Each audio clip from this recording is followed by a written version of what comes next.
You know what time it is. Time to hang out with Mr. Coop.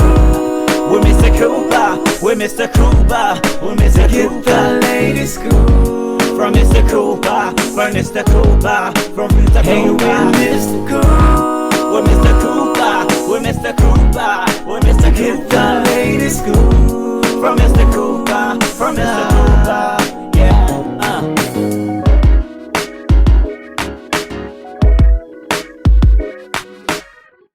Welcome to the Big Scoop with Coop. I'm your host, Coop. Big shout outs to everybody that's listening right now on Apple Podcasts or iTunes, iHeartRadio, Spotify, TuneIn Radio, Stitcher, or wherever you're listening to. Also, don't forget, if you want to see the video recording of this show, make sure you go to thebigscoopwithcoop.com where you can catch episodes from season 1 all the way now. Also, you can catch me on Facebook, facebook.com/thebigscoopwithcoop. Also on Instagram, IGTV, baby. You can catch me there at Big Scoop with Coop and on YouTube at The Big Scoop with Coop.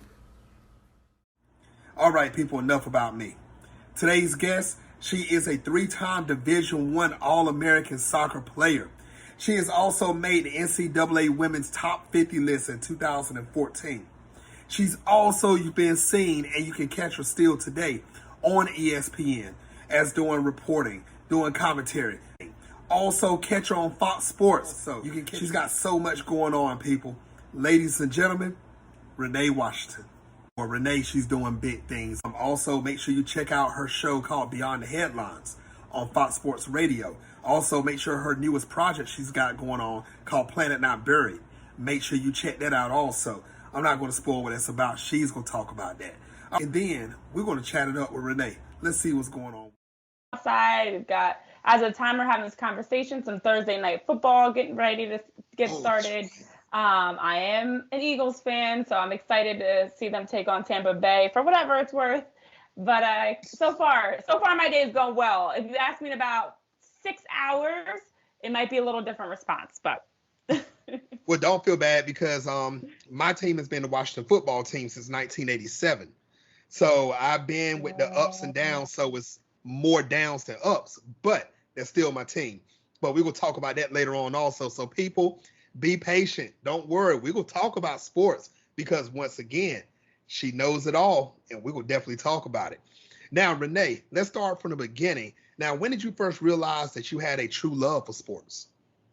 Yeah, it's a lot of people don't know, and it's actually kind of funny to me that a lot of people know me more now as Renee the reporter and not Renee the athlete, because there was a time not too long ago it was the opposite, where I was just a former athlete trying to make a name for myself in the reporting world.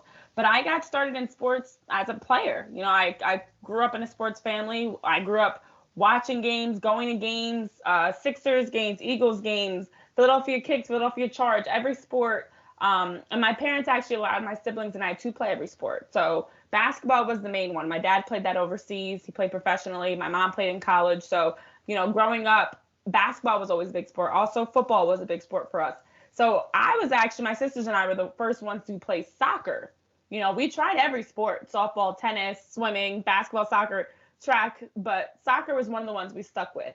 And for me, as I was going through, and I played basketball and soccer my entire childhood, and then was actually being recruited for both. But for me, it made more sense to play soccer. It was my better sport. I was much more talented at it. I was already playing with a lot of the best players in the country. So it was a no-brainer to continue playing at a high level and being offered an opportunity to play with a program that I was able to just come in and play. I didn't expect to have nearly the success that I did.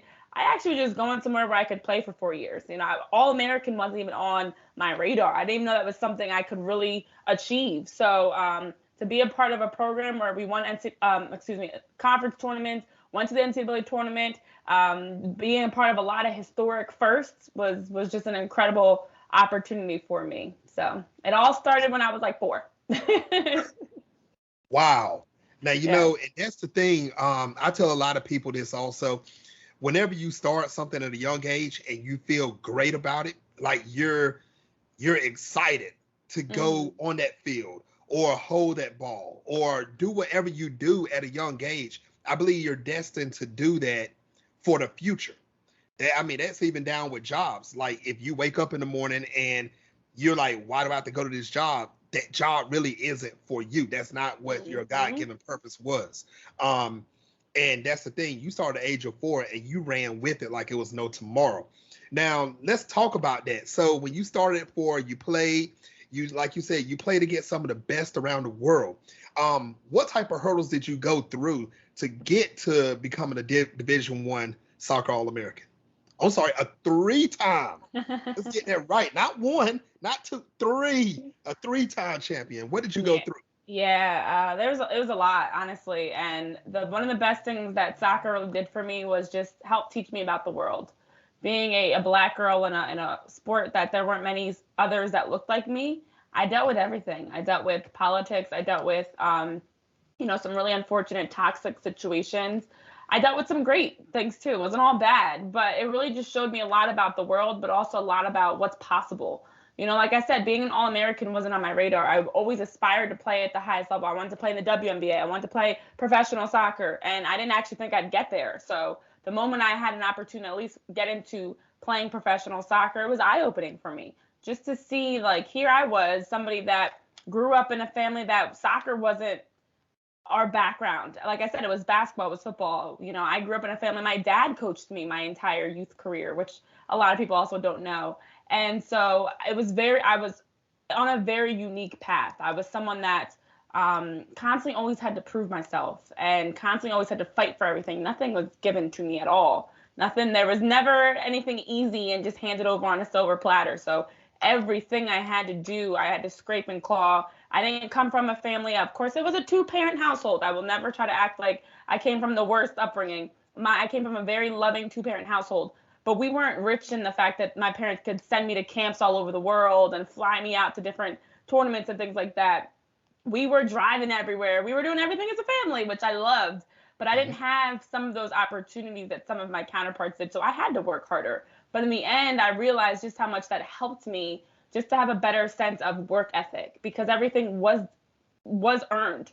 And, for me, that's something that now as an adult, when I look back, I'm like, I don't think there's anything, and I won't say nothing, but there's almost nothing that life could throw at me that I haven't faced already. For the most part, in terms of toxic situations and politics and having to prove myself and having to fight for what I want and having to chase my dreams and be passionate about something, that all started as an athlete, as a soccer player. So it just taught me a lot about life, and it just gave me a lot of confidence in myself. Like I said, I wasn't expecting to be an All-American. I didn't go into LaSalle University expecting to win conference tournaments, expecting to be MVP and be ranked a top 50 NCAA female athlete or anything like that. It just happened, and in my work ethic, and I earned it. So it just showed me, okay, if that's possible, imagine what I could do now if I am going into things intentionally with goals in mind for myself.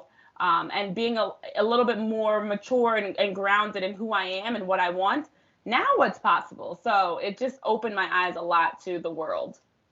Wow, that's crazy. Now, what you just said, it actually, it started making me think when you was talking, because like you said, during the time that you were playing in your career, it wasn't a lot of people that looked like you that was on the field. Now, did you have any mentors to help you guide you through the way to make sure you stayed on track? Yeah, like I said, I'm fortunate I come from a very loving family. My family has been my rock through everything, that has helped me be able to have the confidence, the support, the encouragement to keep going.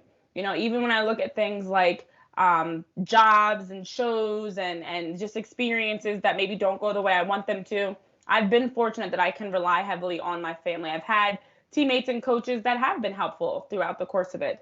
So as a soccer player, my mentors and the people I looked up to were really those closest to me, and they still are.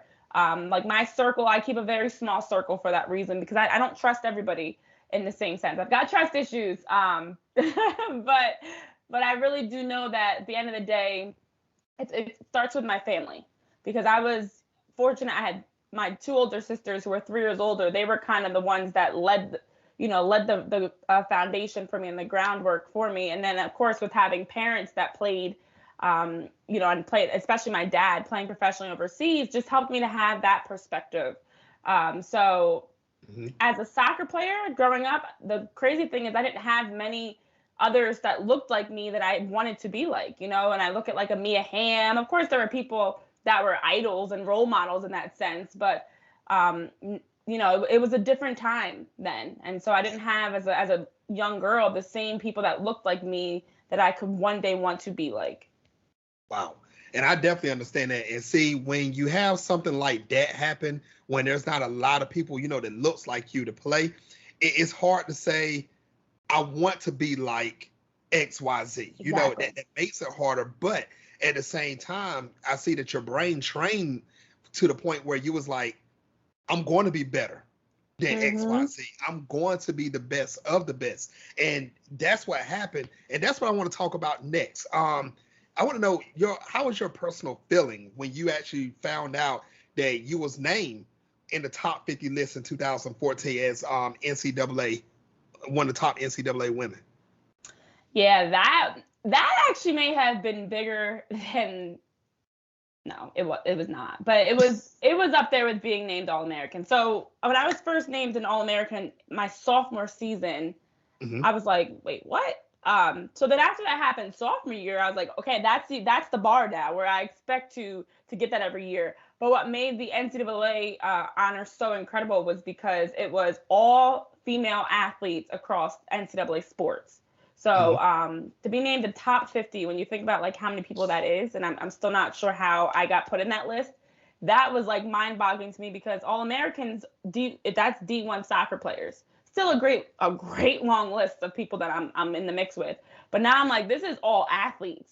These are all female athletes that I'm included with. Yes. So it's beyond just soccer. You mean to tell me across every sport in the year 2014, I was one of the top. So it was something, again, I did not expect. And it came at a great time because I was just finishing up my college career and I was working through a lot mentally and emotionally. It was not an easy 4 years for me whatsoever. So that was something that was so validating to me that what I'm doing is getting noticed. Even though I may be dealing with a lot of chaos, a lot of mess, a lot of hell, what I'm doing on the soccer field is getting noticed. So that was just like that reassuring moment. And I really, truly believe I'm a very spiritual person. I believe we get signs along the way that kind of reminds us like you're doing the right things, you're going in the right path. And that was one of those signs from God, like, okay, keep going. It may be hard, but keep going. There's more to do. So that's why I say I'll put that up there with being named All-American. It just completely caught me off guard. I didn't know I didn't apply for it. I didn't know, still don't know how my name got in the mix. It just, I got a certificate somewhere actually. But that was incredible. That was incredible for sure. Ladies and gentlemen that's watching worldwide right now, Renee is being humble. So I'm going to say what Renee will not say right now. Let me clear my throat for this one. Go on YouTube, watch her highlights. You will see why she was in that list. See, Renee is playing that part of the role where, I went out there on surprise. I went against all these other women. Renee, I've seen your highlights. You was a beast, woman. You was a beast. So yes, you were good at what you done. So everybody, make sure you do go check her out. Make sure you check out her when she was on the field, because like I said, her endurance is crazy. She was just nasty on the field. Yes, you supposed to be in that top 50 list. You was. Now, Renee, we heard about your time on the field. Started at the age of 4. You ran through 3-time Division 1 soccer All-American. Made the top 50 list. Now, when your soccer career was over, I'm not sure if you shocked yourself, because at the time, the movement for women in the sports world, far as it goes for being on ESPN and also, doing Fox Sports, it wasn't as a high as it is now. So how hard was it and how excited were you when you found out that you had these positions for ESPN and you had these positions for Fox Sports Radio? What was going through your mind? Yeah, definitely when I stopped playing and I got into college coaching, it was not an easy, I'm done playing and I'm going to start reporting. There were some detours along the way. So I coached college soccer. I wasn't sure how to fully get into reporting because my undergrad was in public relations. I had a double minor in Spanish and psychology. My master's degree was not in broadcasting. Everything I was doing was great, but even the internships I had, none of them were really geared towards being a reporter. So it was a tough challenge because I had to make a leap of faith and really just take that risk that this is something I'm passionate about. As I was looking through, what is it I like to do? What is it I don't like to do? I knew I was passionate about reporting. I just didn't know if it was possible for me. I felt like it was too late. I felt like I wasn't good enough. I felt like I was behind because I was too busy comparing myself to other people instead of understanding at 20, my early 20s when I'm finishing undergrad and just getting into grad school, I had so much time, but I felt like it was too late. So I had to really just change my focus and just started hustling and grinding and figuring out, okay, what is it that I want to do? What can I start doing now that will lead me there? Okay, if I want to one day be on air, let me learn every little thing that I possibly could. I just started being a student of broadcasting, of just trying to learn every single aspect of it and honestly, I wasn't even on air to start. I was behind the scenes. And then I finally got in through news. And then from there, I slowly went into high school sports. And slowly from one thing to the next of just asking and wanting to shadow and learn, where literally my name was getting called for opportunities because I was just putting myself in all these places. So it just came, honestly, I was ironically just looking at my very first reel I ever did in 2016. And I was like, holy crap, I thought I was doing something. I mean, it was good, but I look at myself then compared to now, and I'm like, wow, I'm like a whole different person, So it's just amazing that these are some of the goals I set out to do to get into television, professional sports. I wanted to work in major sports. Football, basketball, and soccer have always been my big three. And I've now been able to work in the MLS, the NFL, the WNBA, and the NBA. So, these are goals that I set out to do 5 years ago. And it's not that long of a time when you really think about it. So that was, again, it's a reminder to me because I'm not where I want to be by any stretch of the imagination. I've got a lot more I plan to do. But it's just been a reminder to me, like, even, like I said, as I look back on my old reel today, wow, look how far I've come. Back then I didn't know what I was doing. I didn't know what was next. I was just learning. I was just taking it all in. Whereas now I've learned so much, met so many people, that even my growth has allowed me to have conversations like this. Whereas there was another time where I didn't know many people outside of my local station I was working in the industry, and was just at games like, oh, wow, who's that person? Who's that person? Now I walk into a game, a practice, a new opportunity. I'm like, hey, family, like, nice to see you guys.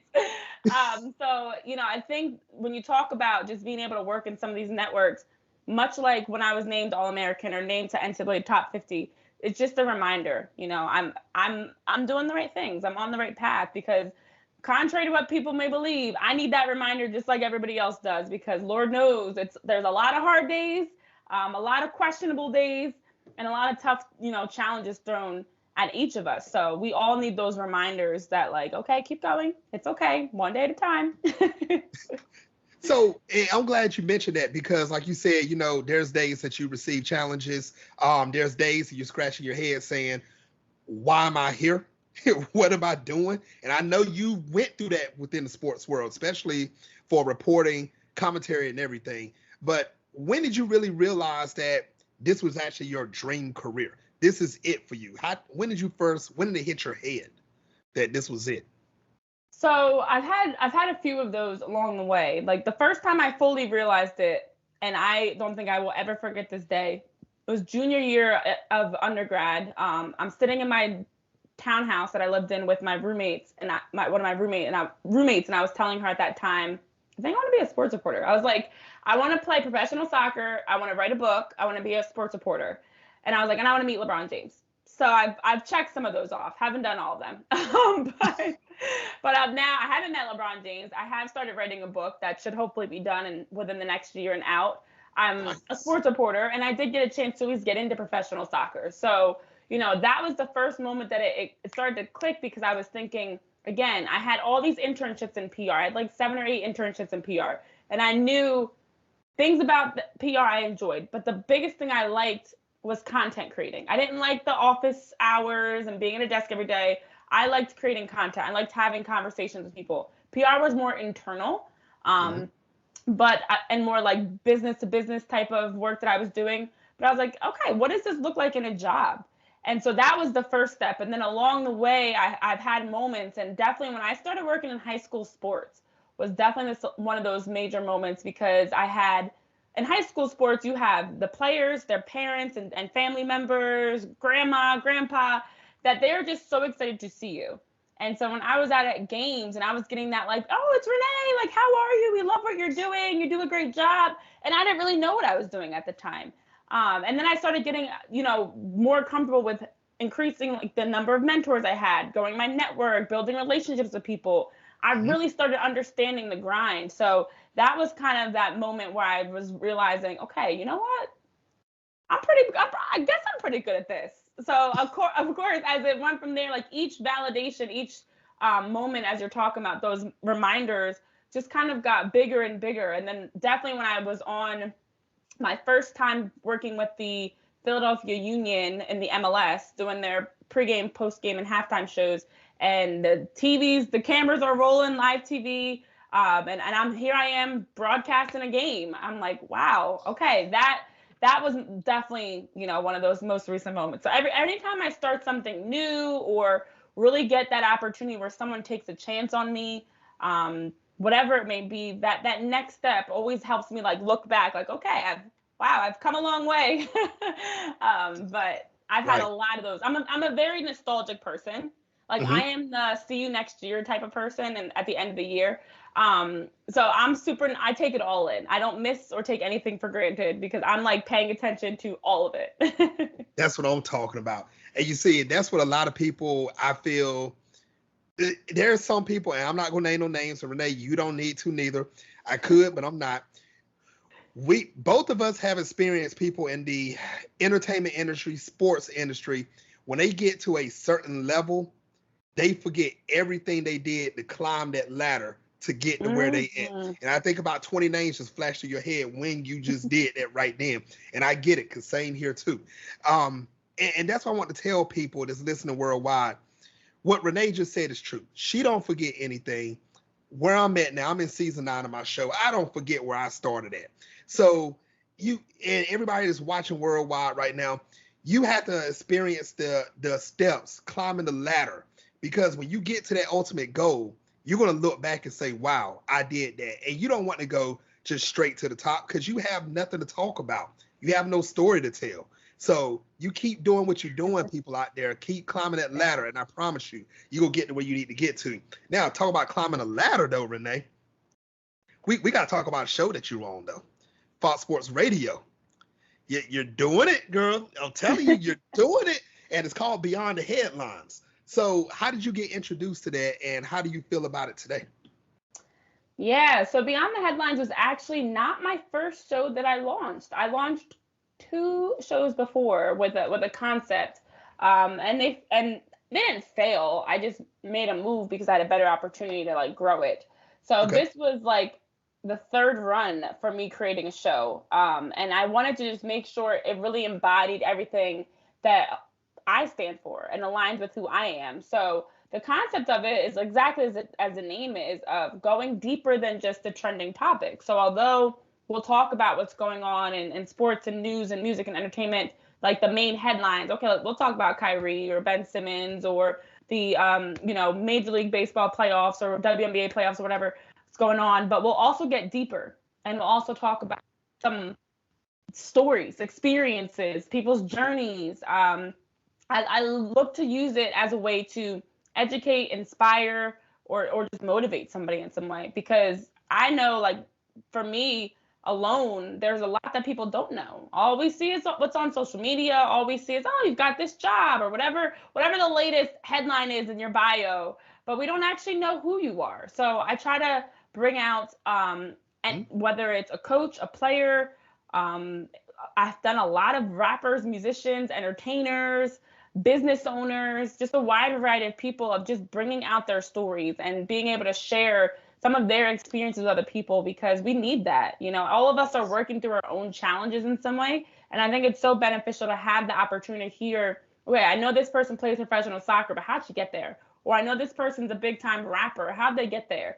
And so it's grown. Again, when I look back on where the show started, the look of it, the feel, the sound. I mean, I'm now doing live episodes. I actually have a big opportunity that I'll be announcing in the next couple weeks or so around it. It's still growing.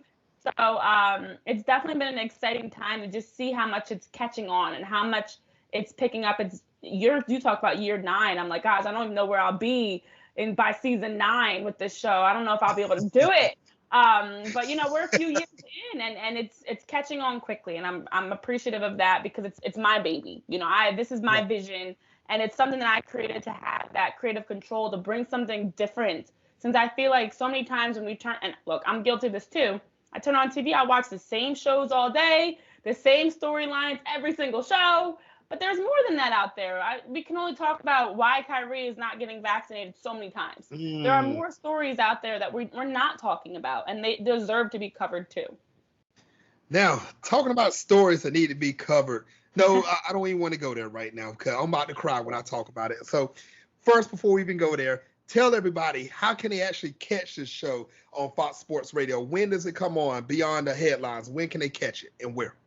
Yeah, so I have a live episode. Well, actually, it's usually 2 live episodes, but it's 1 or 2 a week that drops across digital platforms.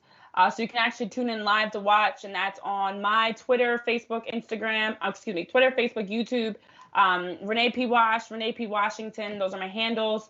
And then if you miss it, it actually airs across podcast platforms too. So if you missed the live episode, you can always listen to it across Spotify, iTunes, wherever you catch your podcast. So it's super easy to find, and I actually have social media pages for it as well, for Beyond the Headlines, that you can easily Google and find. So there's no reason not to check it out. That's right, ladies and gentlemen, watching worldwide. Make sure you go check it out. Follow Renee on social media because you don't know what she's going to do next. She has an announcement in a few weeks. I wish she would give us a little hint about it, but it looks like she's keeping her mouth closed about that. So make sure you follow her so you can know exactly what's about to happen. I got a feeling something's about to big happen, especially with that Kool-Aid smile she got going on. So something big is about to happen. So make sure you do catch up with that. Now, Renee, I don't have no tissue with me, so we'll start crying. If I do, I'm sorry. I got you. Thank you. Let's talk a little sports. My team, Washington, played New Orleans. In my opinion, we gave that game away. Jeez. What's your intake? What did you get out of that Washington game this past time? My cousin was in the stands taking pictures live and kept texting them to me and talking about why you so quiet now. And he's a big New Orleans fan. So I got kicked in the you-know-what real hard. So what did you get out of this, Renee? Let's talk a little sports. What did you get out of this game? Unfortunately, for any Washington football fans, I think what's going on in the field right now may be the least of your problems. Look, it's a shame just to see how much has been going on these last few weeks. And I was fortunate to work with the Washington football team for a very, very short time, and be a part of, just some of the content they were creating. But the team had such high aspirations, fans had such high aspirations, especially coming off of last year's wild card playoff game against Tampa Bay, to really think that this was going to be a group that's able to come in, win the NFC East, get back to the playoffs, and do more. But unfortunately, looking at the defense alone, of course, last game was better, but that's not saying much. True. Defensively, the team has struggled, but offensively, with Taylor Heinicke coming in, I think he's a great quarterback. But I just think this group as a whole has struggled because there's no definite leader. Like, when you really think about it, you've got a lot of younger players, and I keep stressing this to anybody that I talk to about the team. There's a lot of youth. It actually reminds me a lot of where the Washington Wizards have struggled in the NBA, where you've got a lot of good names, you've got a lot of talent, but who's the one that's actually leading the team? Chase Young is the leader of the team. Chase Young's in his second year, So when you really think about it and you look across other teams, who's the guy that's in the huddles? Who's the guy that's changing things on the fly to adjust to what the defense is doing, or telling them, calling plays, making things happen? Who is that for Washington? So while I think that Terry McLaurin and Antonio Gibson, J.D. McKissick, Taylor Heinicke are doing great defensively, Montez Sweat, Chase Young. It's exciting to see the youth, but there's nobody really guiding them, unfortunately. And I think that for the coaching staff, they're doing all they can, but it's going to take more time. And I think that's the hardest thing is everybody expects it to happen right now. And what I'm seeing is a team that might still be a year out from really being an NFC East champion. I mean, look, I don't like the Cowboys at all, but the Cowboys right now are looking like the better team in the division. And the Eagles and Giants and Washington are right all in that same mix. There's nobody that you can definitively say is head and shoulders above the other. So it's still a scrum of the division alone. And then if you're talking expectations beyond that, the NFL this year is exciting. There are a lot of good teams to watch, which is a good and a bad thing for teams like Washington. Because when you look at what teams like, of course, the Packers, Chiefs were expected to do well. The Ravens expected to do well. The Bills. But you look at teams like the Chargers, even the Panthers. I know they just lost to the Eagles. But before Christian McCaffrey's injury, that group was looking something else. So the Raiders, I know, are dealing with mess. This is where we're starting to get into, okay, who can consistently do this week in and week out as we get into week 6? But overall, across the board, the Cardinals, the Seahawks, the 49ers, there's a lot of talented teams right now. So I think for Washington fans, I hate to say this, but just be patient. You know, that was definitely a disappointing loss because that's a winnable game. The Saints have been inconsistent. They have struggled. They have, Jameis Winston, I got to commend him for how he's been playing, but the team as a whole, every game has is completely different. But to see that Hail Mary at the end of the half, I was it's game. That's game. Should have never came back at halftime. That's talk about being on the wrong side of a highlight. That's true. That's very true. Now, I'm glad you brought up something real quick. Now I get Dallas is doing this thing right now, but we've seen this within the last 5-10 years. Dallas will start off good, mid-season, we start seeing a flop. So I'm sorry everybody's watching. Yes, you can call me a Dallas hater. Call me Stephen A. Jr. if you want to. I don't care. I'm telling you right now, you're doing good, but don't get your head too big. Now, Renee, I have a question for you also. Now, I'm glad you brought up the Raiders situation. Not to go too deep into that because that could take up the whole show right there by itself. Do you feel like they have another head coach plan? I didn't get a chance to watch ESPN today to catch up on anything. Are they looking at someone right now to actually take his spot? Well, first of all, I'm glad you brought that up about Dallas because I tweeted something out before the season even started where it was it was the crate challenge and it was Dallas climbing up the crates and it was hilarious. It was literally like as they got to the top, they got more wobbly and the top was the regular season and the next crate down was the playoffs and then the person fell because that's what Dallas does. So that is a team and look, that's why I say for everyone you got to be patient because even looking at the Chiefs who have been underperforming, it's still so early. Like I'm not counting anybody out. I have, in my opinion, I look across the board, Tampa Bay, Kansas City, the Packers, the Cardinals, the Rams, the 49ers, Seahawks, they're right there in the mix. The Chargers, but by next week, an injury could happen, hopefully not. Somebody could get COVID. There's a lot of things that can happen that it could go left. So be patient for everybody else.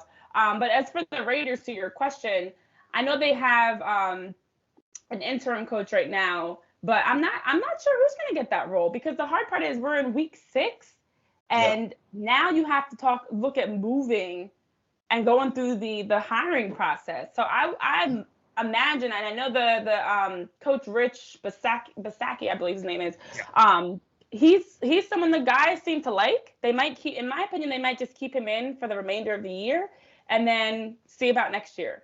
You know, it's just so hard to bring whether it's a player or a coach, to make moves like that mid-season. I think in the midst of everything going on around John Gruden, they might just want consistency.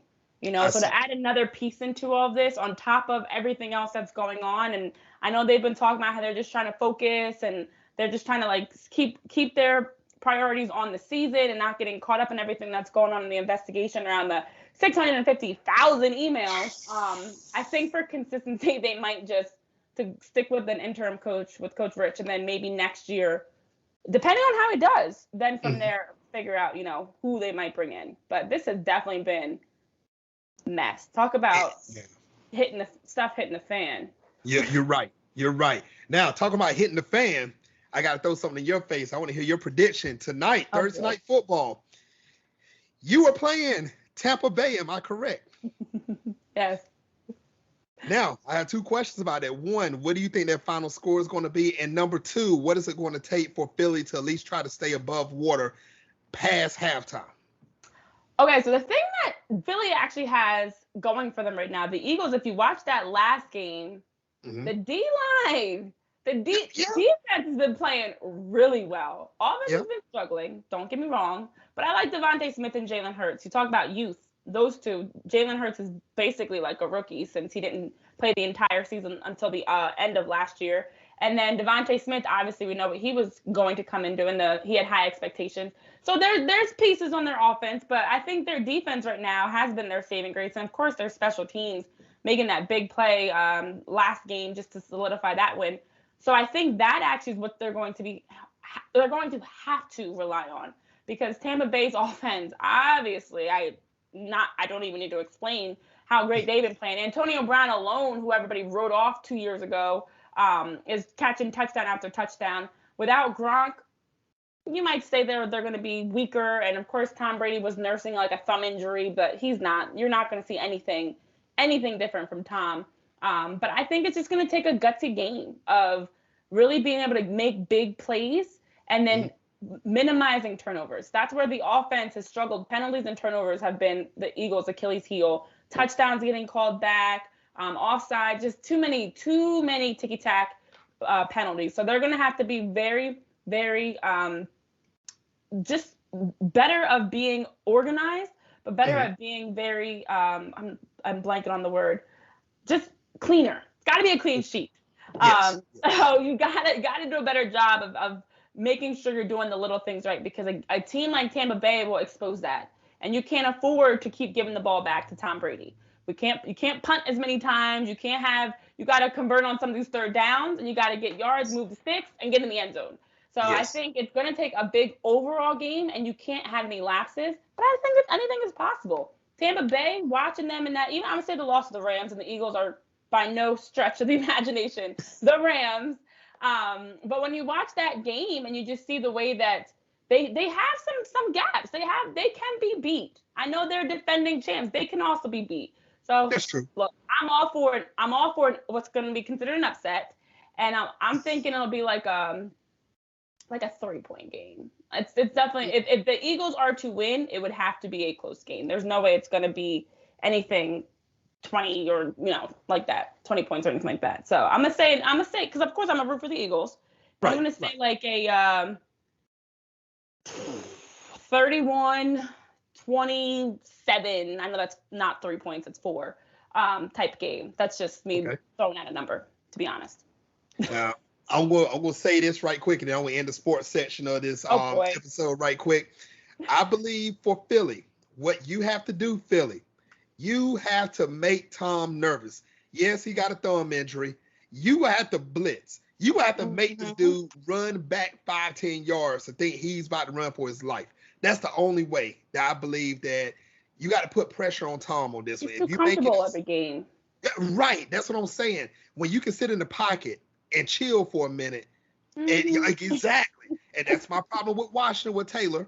I'm sorry, Heineke. You're my man right now, but you're holding that ball. Stop babysitting it so much. That's what you're doing. But I love when he runs, he run. So I will give him that. I think you have to actually pressure that defense. You have to put your defense on steroids on this game. That's what you have to do. Everybody, make sure you catch a game tonight. And then you make sure you go to Renee's her social media. Hit her up. If Philly wins, you ain't gonna hear the last of it. If you're a Tampa Bay fan. If you're a Tampa Bay fan, do not go to her website. Do not go to her social media pages and say nothing, because she is going to eat into you like it's no tomorrow. Bring all the smoke. Oh, boy. There you go. Now, there's something else you got going on also. Let's talk about Planet and Buried. What is this about? Tell the world. Oh, you like, okay. Planted Not Buried is my passion project, my Hmm. organization that I started as a way to just kind of bring people together. And I've been sitting on this for years. So the thing that is, I'm always doing something. Like what you see me launching right now, like my Beyond the Headlines announcement, for example, that's been months in the making. Like a lot of things that I'm doing I've been working towards it. It does not happen overnight. And this is actually years of planning. But around COVID, I I recognized that there's an opportunity here, and COVID also showed me how I can launch it, because I wanted to build this organization of events and networking opportunities and a way to just bring people together, so that regardless of what your professional background or career that you work in, your age, where you live, anything like that, we can start coming together. And because of us having more of these virtual conversations, I realized, oh, that's the way to launch it, is we just can have virtual events.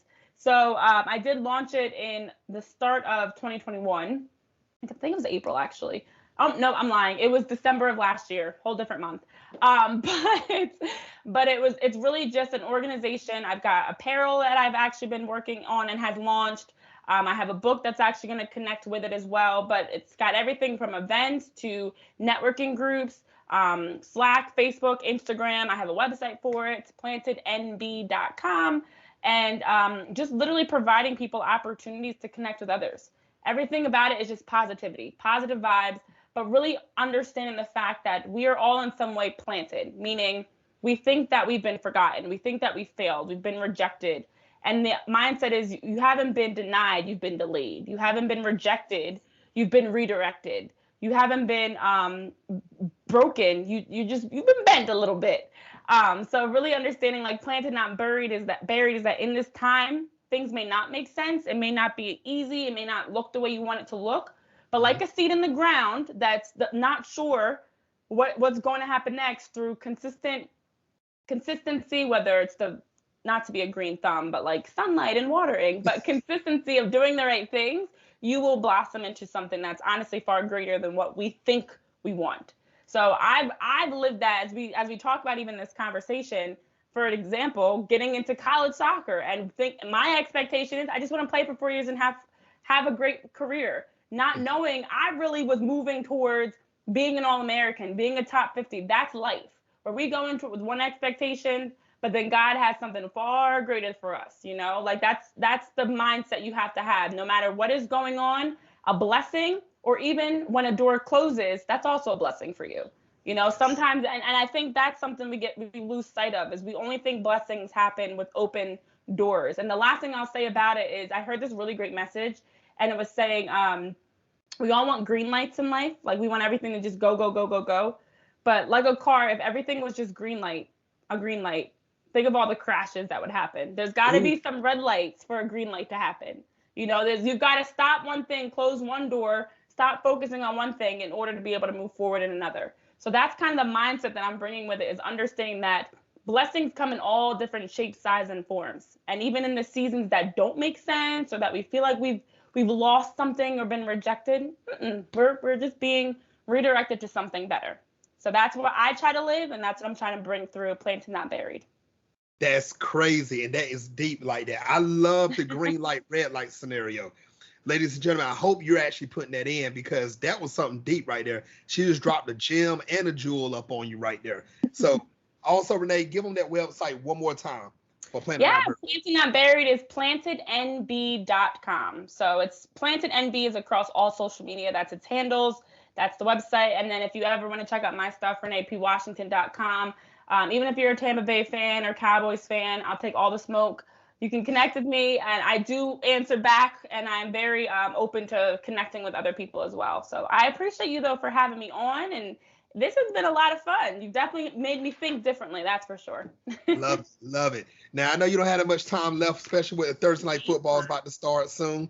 Now, what advice would you give any male or female that that wants to become a sports broadcaster? They say they want to get into ESPN, FOX Sports, or they even want to become an All-American. What advice would you give them? I have a lot. I think the biggest thing I try to stress is to just focus on your own path, because that's something that when I changed my mindset and my perspective is when I really, really opened doors for myself. Because instead of comparing myself to other people, I was very insecure. I was very stuck on all the things I didn't have and focus on the things I wanted but didn't think I could get. And instead just focus on what do I have now? What's going on in my life? What opportunities are there? What who do I have in my life? You know, what are the blessings that I currently have and what can I do with them? So just focusing on your own race in that sense of not getting caught up between social media and reality TV and whatever else is going on of what you think you're supposed to be doing, and just focus on where you are now. Start where you are. And then from there, you can continue to focus on ways to level up, to grow, to build content, to build your audience, to connect with people. But it does not happen overnight, which is where those comparisons cause us, I feel like, to lose sight of that. Because if I start comparing myself to like Carrie Champion, we're way different points of our life. We're way different people.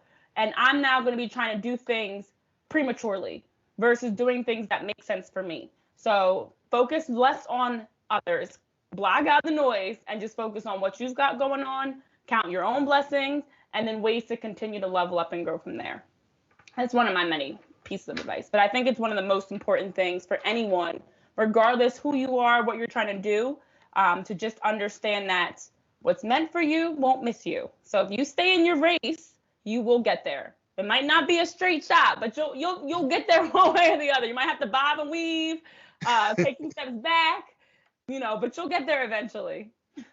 Ladies and gentlemen, I hope you took that advice in and make sure you use that, especially if you're trying to get somewhere in life, even if it's outside of sports. I don't care if you're trying to be the best janitor in the world. You listen to that. I promise you'll get to where you need to get to.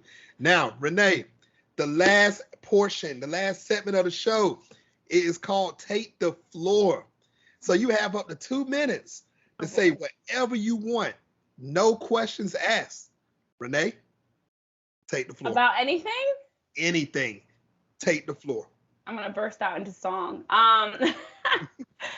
Oh, gosh. I don't even know what direction to take this. So what I will say is this is an exciting time for sports. We've got the intersection of Major League Baseball, WNBA playoffs, the start of the NBA and NHL. I know, obviously, we're already in the midst of the NFL season. College sports are here. So for anybody that is a sports fan, just take advantage of this time to learn about other sports. Pay attention to other sports. I know right now we've been pushing a lot around women in sports, minimizing and avoiding these toxic environments and spaces like we are seeing come out around the emails around John Gruden, but really just celebrating each other. So I encourage and urge anyone to tap into the WNBA playoffs. It's been exciting. It's been incredible to watch the Chicago Sky and Phoenix Mercury. Learn about baseball. Pay attention to the new NHL on TNT show. You know, learn other sports, support these other sports, other people, other athletes, because I think this is a time now more than any when we are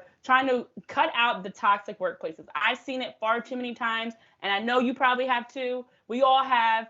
Enough is enough. The racist comments, homophobic and misogynistic, any sort of discriminatory comments, it's time, sexist comments, for them to all stop. So I think now more than ever is when, if you genuinely love sports, or even in the workplace, stick together. Let's support our other sports. Let's support our other athletes and colleagues and reporters and producers and whoever else. So support women in sports, but also support diversity in sports and that inclusion that we need to have.